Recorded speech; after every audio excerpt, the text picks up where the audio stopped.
Finally, we got a brand new Metal Gear Solid game. Rejoice. Okay, I am exaggerating there a bit. I'm of course talking about Death Stranding 2, which honestly is a Metal Gear Solid game for me in a lot of ways.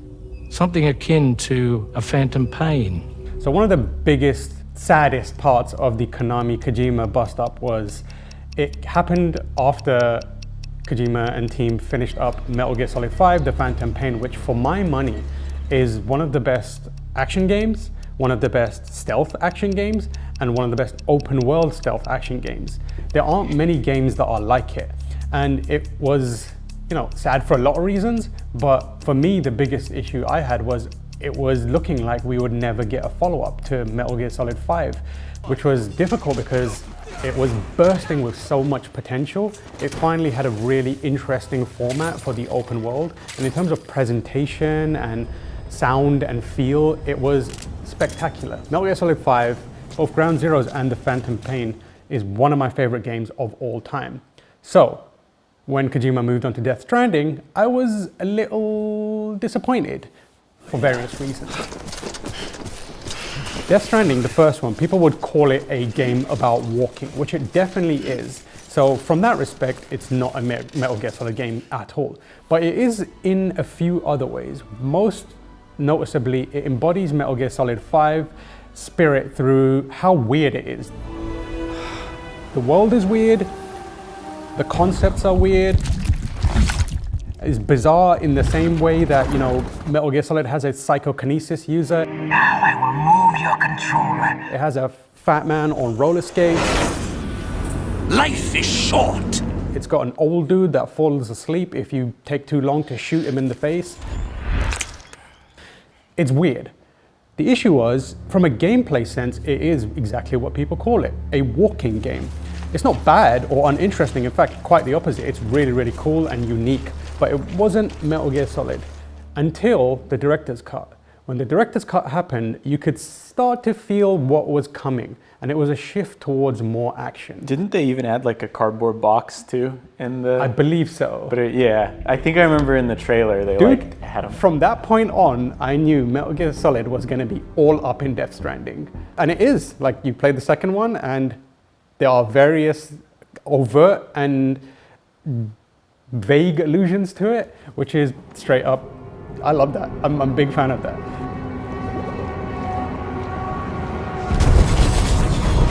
So the director's cut introduced way more items and weapons and that kind of stuff. And a lot of people didn't really find that to be exciting because it undermines what Death Stranding is. But for me, it gave me options.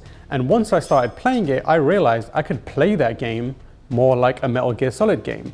And that has been realized in a much, much bigger form in Death Stranding 2. The format of Death Stranding 2 is essentially the same as Metal Gear Solid 5, where each delivery, where you're ferrying one item to the next, is a side op in the same way it was in Peace Walker or Metal Gear Solid 5 especially, where you have that one main mission, which is your main delivery that will advance the plot in a major way.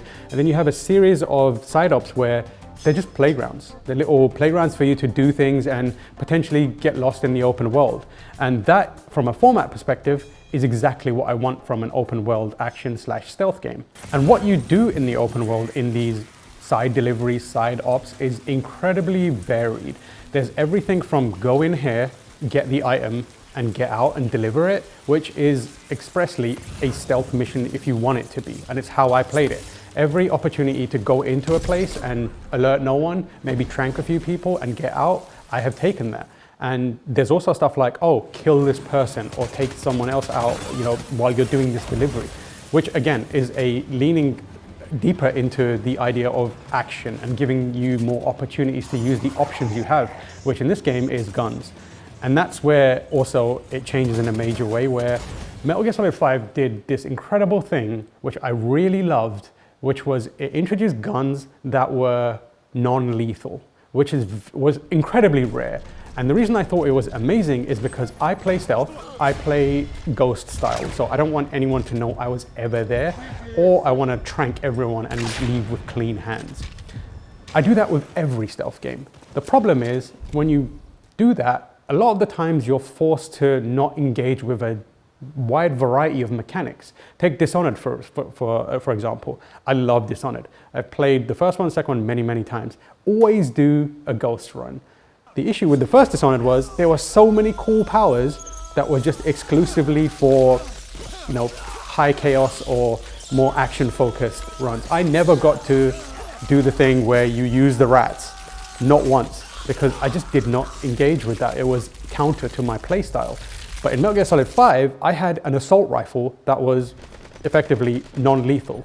I had various opportunities to kind of get through an experience while engaging with all the mechanics, but still play the exact way that I want to. And that is present in Death Stranding 2.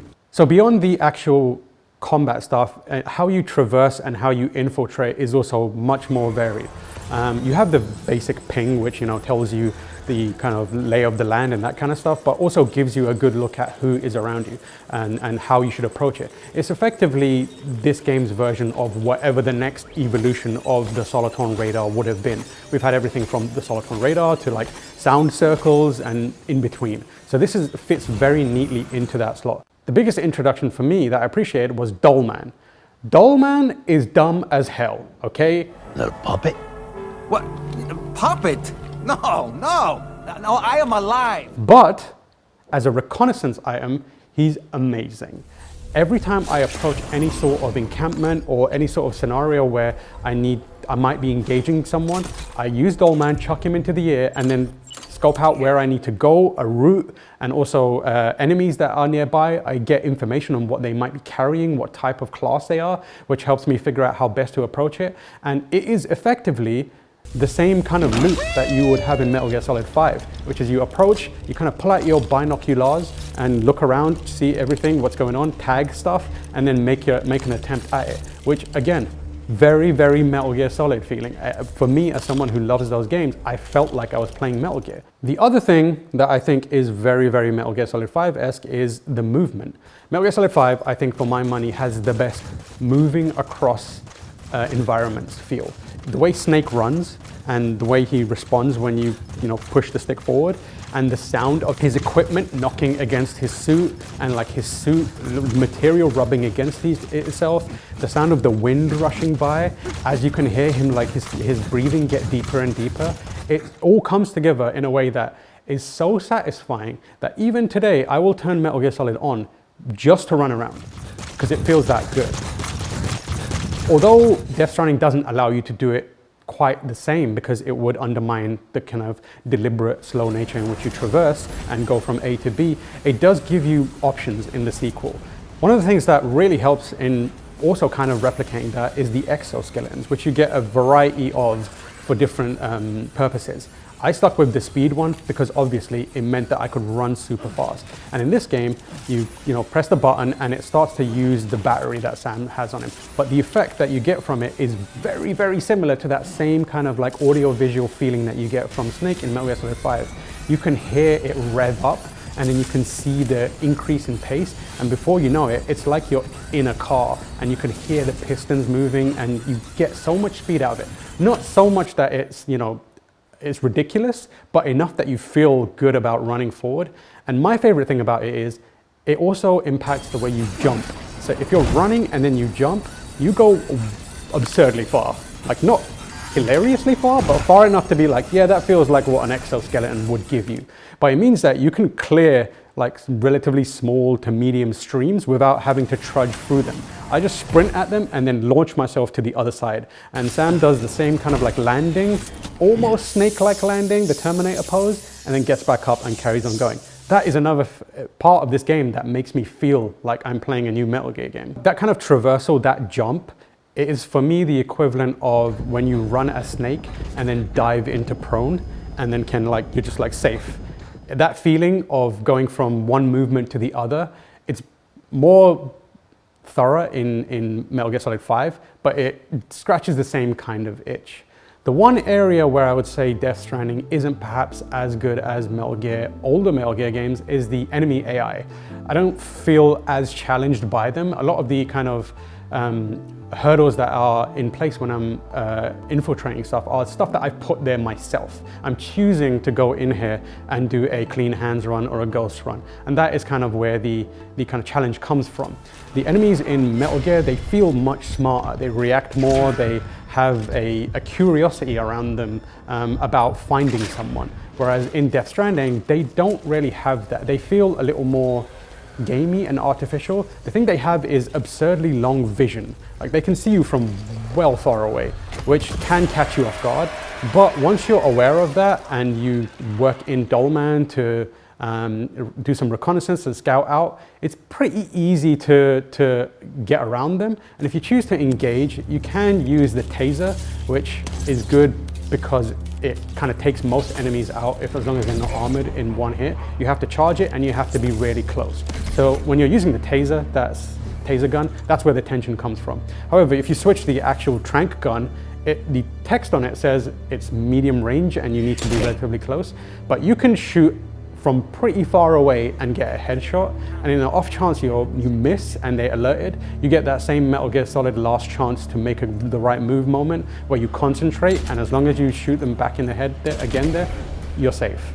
So the enemies are kind of pushovers, which is the one disappointing part of it. But I understand why it's like that. You don't want to get people bogged down in that part of it when the core meat and potatoes of the games is to move between locations and the experience of being isolated and going from one point to the other.